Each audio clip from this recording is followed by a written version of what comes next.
महादेव देवों के देव हैं, अपने आप में ही अद्भुत हैं। उनका नाम लेने से, शिव का नाम लेने से, उस सत्य का नाम लेने से जीवन में कल्याण की शुरुआत हो जाती है। जीवन ही बदल जाता है। सबका कल्याण करने वाले देव अगर कोई हैं तो वो सिर्फ और सिर्फ महादेव ही हैं। कहते हैं कि जब सागर मंथन हुआ तो देवताओं ने और असुरों ने दोनों ने ही सागर मंथन में पार्टिसिपेट किया। अब इधर से देवता जो है मंथन में एक तरफ लगे हुए थे, दूसरी तरफ असुर अपनी शक्ति के साथ लगे हुए थे। तो दोनों ने मंथन किया। उस मंथन में अनेक वस्तुएं निकली, अनेक रत्न निकले। उन सब रत्नों के लिए, उन सब उपहारों के लिए, उन अमृत के लिए हर व्यक्ति जो है आकुल था, व्याकुल था कि मुझे वो वस्तु मिल जाए, मुझे वो चीज़ मिल जाए। उसके लिए सब प्रयत्न कर रहे थे।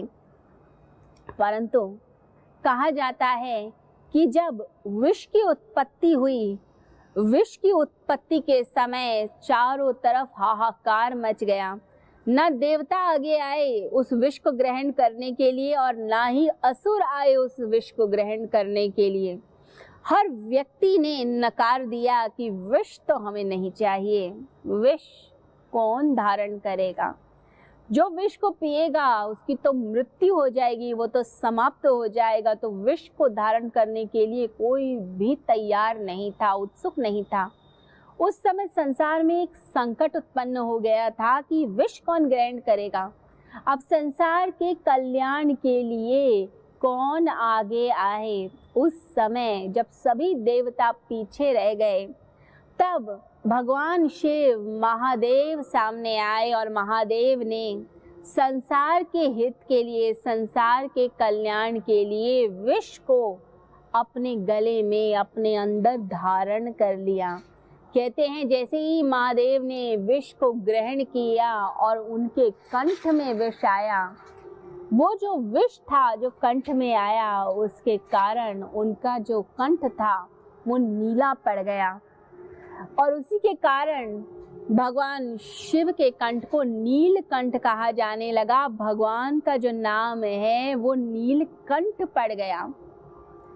तो नीलकंठ महादेव ने संसार के कल्याण के लिए विष को ग्रहण कर लिया। और उसी समय पार्वती माँ की जो शक्ति है वो काम करने लगी और पार्वती माँ ने उस विष को यही कंठ में संभाल लिया, शिव के कंठ में संभाल लिया, उस शक्ति ने संभाल लिया, जिसके कारण वो जो विष था वो उनके अंदर प्रवेश नहीं किया, उनके शरीर में प्रवेश नहीं किया और वो सिर्फ और सिर्फ कंठ में ही अटक कर रह गया।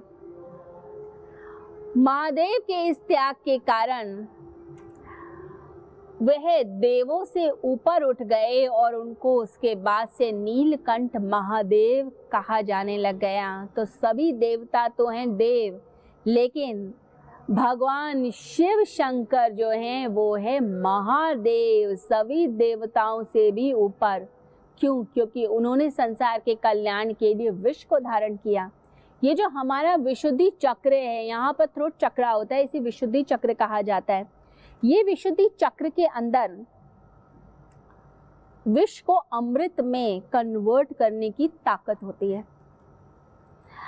आप जब दुनिया की बातें सुनते हैं, दुनिया के कष्टों को सुनते हैं, बुराइयों को सुनते हैं, निंदा को सुनते हैं, उस समय वो जो गलत सलत विचार आपके मन में आ रहे होते हैं, व्यक्ति जब अपने अंदर की आत्मिक शक्ति बढ़ाता है तो उस नेगेटिविटी को वो पॉजिटिविटी में कन्वर्ट कर लेता है। और कई लोगों के अंदर वो आत्मबल नहीं होता, इसलिए वो नेगेटिविटी से बहुत जल्दी हार जाते हैं और संसार की निंदा, चुगली, ईर्ष्या, विषाद, इन सब में डूब जाते हैं। किसी ने आपकी निंदा की, आपका चेहरा लटक गया। किसी ने आपकी बुराई की, आपका चेहरा लटक गया। क्यों? क्योंकि अंदर आत्मबल की कमी है। अगर आत्मबल है तो कोई कितना भी आपको हराने की कोशिश करे, नीचे डाउन करने की कोशिश करे, आप अपनी आत्मा के तेज से आगे निकल जाएंगे। तो कुछ लोग होते हैं तूफान की तरह, कुछ लोग होते हैं चट्टान की तरह, पहाड़ की तरह, जो कितना भी तूफान आ जाए चट्टान नहीं हिलती है। तो आपने अपने आप को ऐसी चट्टान बनाना है कि आप हिले नहीं। दूसरे के विष का प्रभाव आपके ऊपर ना हो, दूसरे की नेगेटिविटी का प्रभाव आपके ऊपर ना हो, दूसरे के विचारों का प्रभाव भी आप पे ना हो। लोग गलत बातें समझा देते हैं आपको, दोस्त गलत सलत खाना पीना सिखा देंगे, शराब पीना सिखा देते हैं, गलत खान पान सिखा देते हैं और आप खा रहे होते हैं।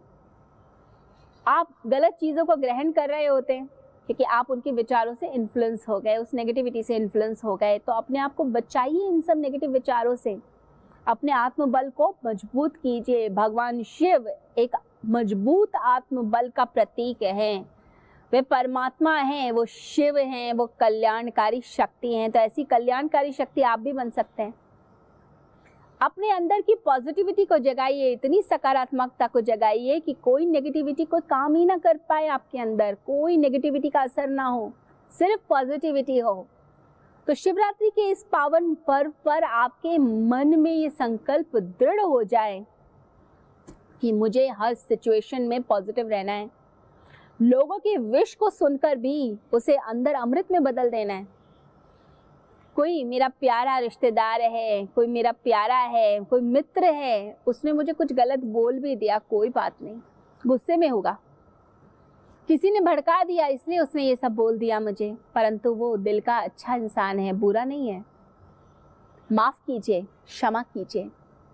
हर व्यक्ति से गलती हो जाती है, हम इंसान ही तो हैं, कमज़ोर हैं, कभी कभी गलती हो जाती है, इट्स ओके। माफ कीजिए, दिल से भुला दीजिए, दिल में मैल ही मत रखिए। मैल रखेंगे तो कैसे जीवन जी पाएंगे, बड़ा मुश्किल हो जाएगा। तो मन में मैल ही नहीं रखना, मन में सोचना ही नहीं, क्षमा कर देना उस व्यक्ति को, क्षमा करके फिर आगे बढ़ जाना। इसे कहते हैं अमृत बनाना, अपने अंदर अमृत की स्थापना करना। तो भगवान शिव ने जैसे विष को अमृत में बदल दिया, आपने अंदर ही रोक लिया। संसार की बातों को भी अगर आप बहुत ज़्यादा दिल पे ले लेंगे तो बड़ा मुश्किल है जीना, फिर तो आप जी ही नहीं सकते हैं। और अगर आप उगलने लगेंगे यानी गलत बोलने लगेंगे तो रिश्ते ही टूट जाएंगे, बचेगा क्या?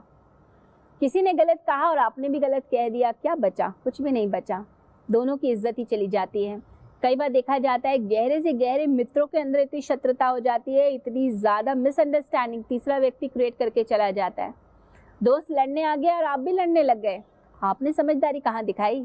आप तो समझदारी दिखा देते, आप इतने समझदार थे, आप समझदारी दिखा देते, क्या ज़रूरत थी बोलने की? एक अगर ऊंची आवाज़ में बोल रहा है तो दूसरे व्यक्ति को चुपचाप सुन लेना चाहिए कि कोई बात नहीं, बाद में पता लगाएंगे कि बात असली थी क्या, किसने इसको भड़का के भेजा मेरे खिलाफ।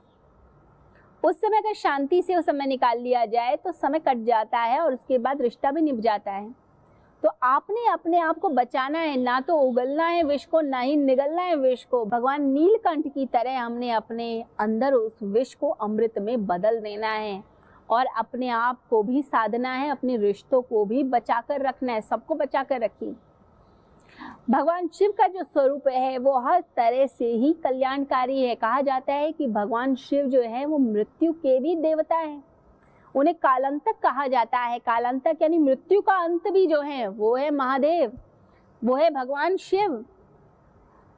इसलिए महाकाल की जो उपासना करते हैं उन्हें किसी काल का भय नहीं होता। काल का भय होता है उसको जिसने भक्ति कभी की ही नहीं, जिसने साधना कभी की ही नहीं, जिसने कभी भगवान का नाम ही नहीं लिया। तो अगर हमें अपनी मृत्यु के भय से बचना है तो महादेव की शरण जाना पड़ेगा, महाकाल की शरण में जाना पड़ेगा। शिव बहुत ही भोले हैं, इनोसेंट हैं, उनकी आंखें इतनी इनोसेंट, जैसे एक भोले से बच्चे की आंखें होती हैं ऐसी भगवान शिव की आंखें हैं, ऐसी नेत्र हैं उनके। लेकिन जैसे ही हम अधर्म करने लगेंगे, गलत राह पे चलेंगे, परमात्मा की कृपा तुरंत निकल जाती है। लेकिन भगवान जब भी कुछ देते हैं परीक्षा करके देते हैं। कहते हैं कि जब अर्जुन ने भी तपस्या की पाशुपतास्त्र अस्त्र के लिए तो भगवान ने ऐसे ही नहीं दे दिया, पहले उसकी परीक्षा ली कि क्या वो मुझे जान पाया। जब अर्जुन ने पहचान लिया तब भगवान प्रकट हुए और उसको आशीर्वाद मिला, विजयश्री का आशीर्वाद मिला। कैसे मिला? वो भगवान शिव की शरण में जाने से ही मिला। तो शिव की उपासना तो आदि काल से हो रही है और जो शिव की उपासना करते हैं और बड़े दिल से करते हैं और भगवान के तीर्थ में जाकर उपासना करते हैं। कैलाश की यात्रा तो हर व्यक्ति को जीवन में एक बार ज़रूर कर लेनी चाहिए, क्योंकि हिंदुओं का सबसे ज़्यादा पवित्र तीर्थ कैलाश माना जाता है। तो उसकी यात्रा तो ज़रूर हम कर लें, उसका संकल्प तो ज़रूर बनाएं। एक बार तो जीवन में ज़रूर कैलाश की यात्रा करें और भगवान शिव की कृपा के लिए अपने मन को दया से, करुणा से, धर्म से, प्रेम से युक्त करें।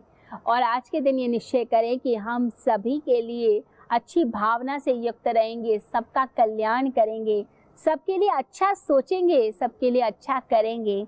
एक संकल्प अच्छाई का, निष्काम कर्म का, कि ये जीवन अच्छाई के साथ बीते, ये जीवन प्यार से बीते, ये जीवन करुणा में बीते।